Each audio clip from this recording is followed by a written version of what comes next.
ఈరోజు యాదాద్రి దేవాలయంలో సాక్షాత్తు ముఖ్యమంత్రి సమక్షంలో ఉప ముఖ్యమంత్రి అయినటువంటి బట్టి విక్రమార్కకు జరిగినటువంటి అవమానాన్ని ఈరోజు దళిత సమాజం తీవ్రంగా మేము ఖండిస్తా ఉన్నాం.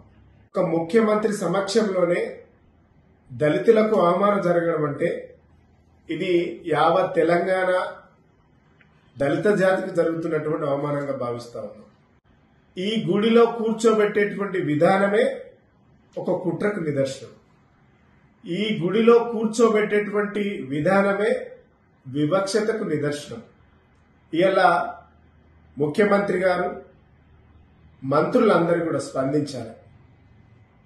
ఇలా అగ్రకుల పెద్దలేమో పెద్ద పెద్ద పీటలలో కూర్చొని ఒక దళిత బిడ్డను ఒక బీసీ బిడ్డను చిన్న పీటల మీద కూర్చోబెట్టడం అంటే ఈ వర్గాలను పూర్తిగా అవమానించడమే మేము భావిస్తా ఉన్నాం. ఇలా ఈ రాష్ట్ర ప్రభుత్వం ఏమో ఒక పక్క జ్యోతిరావు పూలే భవనం ప్రజాభవనం పెట్టుకుంటా ఉన్నారు. ఇలా చేసే విధానాలు మాత్రం ఇలా మీరు మాకంటే తక్కువనే ఉండాలనేటువంటి విధానం చాలా స్పష్టంగా కనబడతా ఉంది. ఇలా మేము దీన్ని తీవ్రంగా ఖండిస్తా ఉన్నాం. వెంటనే అధికారులు ఎవరైతున్నారో వారిపైన కఠినమైనటువంటి చర్యలు తీసుకోవాలి. ఇలా ఎస్సీ అధికారుల పైన అక్కడ ఉన్నటువంటి వ్యక్తుల పైన అట్రాసిటీ కేసులు బుక్ చేయించి ఇలా వారిని కఠినమైనటువంటి శిక్షించాల్సినటువంటి అవసరం ఉన్నది.